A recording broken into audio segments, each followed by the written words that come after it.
제 어머니가 작년 여름에 갑자기 쓰러지셨어요. 응급실에서 받은 진단은 전해질 불균형이었습니다. 그런데 원인을 들었을 때 정말 당황스러웠어요. 바로 저염식 때문이었거든요. 건강하게 살려고 소금을 극도로 줄였는데 그것 때문에 위험에 처한 거예요. 오늘은 많은 분들이 잘못 알고 계실 수 있는 저염식의 함정과 올바른 저염식 방법에 대해 어머니의 실제 경험을 통해 알려드리겠습니다. 어머니는 65세이신데 2년 전 건강검진에서 혈압이 150에 90으로 나왔어요. 의사 선생님이 고혈압 전 단계니까 약물 치료보다는 생활습관 개선을 먼저 해보시죠라고 하셨거든요. 그때부터 어머니의 저염식이 시작됐어요. 인터넷으로 정보를 찾아보시고 건강 프로그램도 보시면서 소금은 무조건 나쁘다는 생각을 갖게 되신 거죠. 처음에는 정말 열심히 하셨어요. 김치도 싱겁게 담그고 국도 거의 맹물 수준으로 만드시고 모든 음식에서 소금기를 빼기 시작하셨어요. 그 결과 3개월 만에 혈압이 130에 80으로 떨어졌어요. 어머니가 너무 기뻐하시면서 역시 소금을 끊는 게 최고야 라고 하시더라고요. 그래서 더욱 극단적으로 가게 된 것 같아요. 소금 조금이라도 들어간 음식은 아예 안 드시고 외식도 거의 안 하시고 문제는 여기서부터였어요. 어머니가 조금이라도 짜면 안 되라는 강박에 빠지신 거예요. 하루 소금 섭취량이 WHO 권장량인 5g도 안 되게 드셨어요. 아마 1에서 2g 정도밖에 안 됐을 거예요. 모든 음식을 물에 헹궈서 드시고 나물도 소금 없이 무치시고 제가 어머니 너무 싱거운 거 아니에요? 라고 하면 건강을 위해서는 참아야지라고 하시더라고요. 그런데 한 달쯤 지나니까 어머니가 이상하다고 하시더라고요. 요즘 자꾸 어지럽고 힘이 없고 다리에 쥐도 자주 나고. 저희는 그냥 나이 탓으로 생각했어요. 저염식하느라 스트레스 받으시는 건 아닐까 정도로만 생각했죠. 특히 여름이 되면서 증상이 더 심해졌어요. 땀을 많이 흘리시는데도 소금 보충은 전혀 안 하시니까. 작년 7월 정말 더운 날이었어요. 어머니가 장 보러 나갔다가 돌아오셔서 머리가 너무 어지럽다, 토할 것 같다고 하시더라고요. 그날따라 유독 창백해 보이셨어요. 그런데 또 저염식해서 몸이 좋아지는 과정이겠지라고 생각하고 넘어갔어요. 다음 날 아침 어머니가 일어나시다가 갑자기 주저앉으시더라고요. 다리에 힘이 없어서 일어날 수가 없다고 하시면서 그때도 어제 더워서 지치신 것 같다고 생각했는데 점심 먹고 나서 갑자기 의식을 잃으시고 쓰러지신 거예요. 정말 순식간이었어요. 말씀하시다가 갑자기요? 하시더니 그대로 쓰러지셨어요. 119 부르고 응급실로 모셨는데 그때까지도 저염식 때문일 거라고는 생각 못했어요. 응급실에서 혈액 검사를 했는데 의사 선생님이 심각한 표정으로 오시더라고요.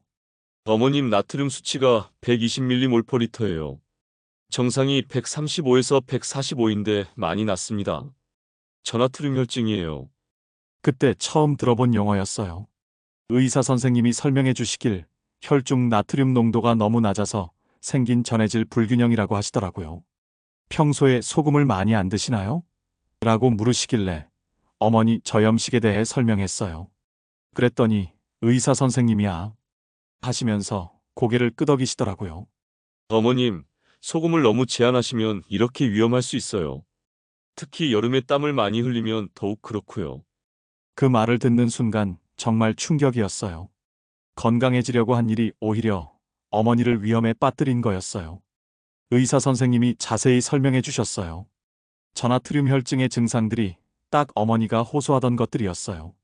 어지러움, 무력감, 근육 경련, 구토감, 그리고 심한 경우에는 의식을 잃거나 경련을 일으킬 수도 있다고 하시더라고요. 더 늦었다면 뇌부종이나 호흡마비까지 올 수 있었어요. 정말 위험한 상태였습니다. 그 말을 들었을 때 정말 등골이 서늘해졌어요. 어머니가 건강해지려고 한 일이 생명을 위험에 빠뜨릴 뻔했다니. 의사 선생님이 계속 설명해 주셨어요. 나트륨은 우리 몸의 수분 균형과 신경 전달에 꼭 필요한 물질이에요. 너무 적어도 큰 문제가 생깁니다. 특히 고령자분들은 신장 기능이 떨어져서 전해질 조절 능력이 약해져요. 그래서 더욱 주의해야 하는 거죠.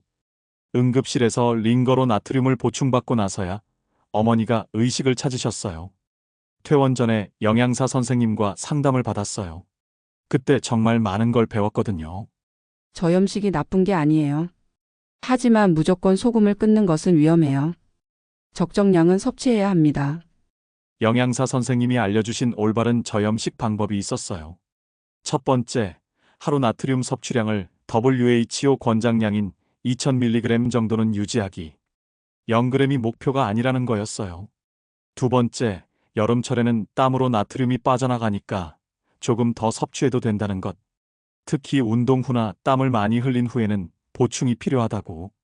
세 번째, 소금을 줄이는 대신 칼륨이 풍부한 채소와 과일을 늘려서 나트륨 배출을 돕는 방법. 네 번째, 짠맛 대신 다른 맛으로 음식의 맛을 내는 방법들. 마늘, 생강, 허브, 레몬 같은 걸 활용하는 거였어요. 그 후로 어머니의 식단 관리가 완전히 달라졌어요. 극단적으로 소금을 피하는 대신 적정량을 유지하면서 다른 방법으로 혈압 관리를 하기 시작하셨어요. 예를 들어 국을 끓일 때 소금은 적당히 넣되 다시마나 멸치로 감칠맛을 내고 마늘이나 생강으로 풍미를 더하시는 거예요. 김치도 너무 싱겁게 담그지 말고 대신 고춧가루와 마늘을 넉넉히 넣어서 맛을 내시고, 그리고 칼륨이 풍부한 음식들을 의식적으로 늘리셨어요. 바나나, 토마토, 시금치, 감자. 이런 것들로 나트륨 배출을 돕는 거죠. 무엇보다 중요한 건 여름철 운동이나 외출 후에는 약간의 소금 보충을 하신다는 거였어요. 이온 음료를 조금 마신다든지 국물 있는 음식을 드신다든지. 3개월 후 혈압을 재봤는데 135에 85 정도로 잘 유지되고 계셨어요. 전해질 수치도 모두 정상이었고요. 이 경험을 통해서 정말 중요한 걸 배웠어요. 첫 번째, 건강한 것도 과하면 독이 될 수 있다는 것. 무조건 많이, 무조건 적게가 아니라 적당한 게 중요해요. 두 번째, 인터넷 정보를 맹신하면 안 된다는 것. 개인차가 있고 상황에 따라 다를 수 있거든요. 세 번째, 몸이 보내는 신호를 무시하면 안 된다는 것. 어머니가 어지럽고 무력하다고 하실 때 좀 더 주의 깊게 봤어야 했어요. 네 번째, 극단적인 식단 변화는 전문가와 상의해야 한다는 것. 영양사나 의사와 상담받고 시작했다면 이런 일은 없었을 거예요. 지금 어머니는 건강하게 지내고 계세요. 혈압도 잘 관리되고 있고 전해질 수치도 정상이에요. 무엇보다 음식을 맛있게 드실 수 있게 되어서 행복해 하세요. 혹시 저염식을 하고 계신 분들이 계시다면 무조건 소금을 끊으려고 하지 마세요. 적당한 섭취와 균형 잡힌 영양이 진짜 건강한 식단이라는 걸 어머니 경험으로 확실히 배웠거든요.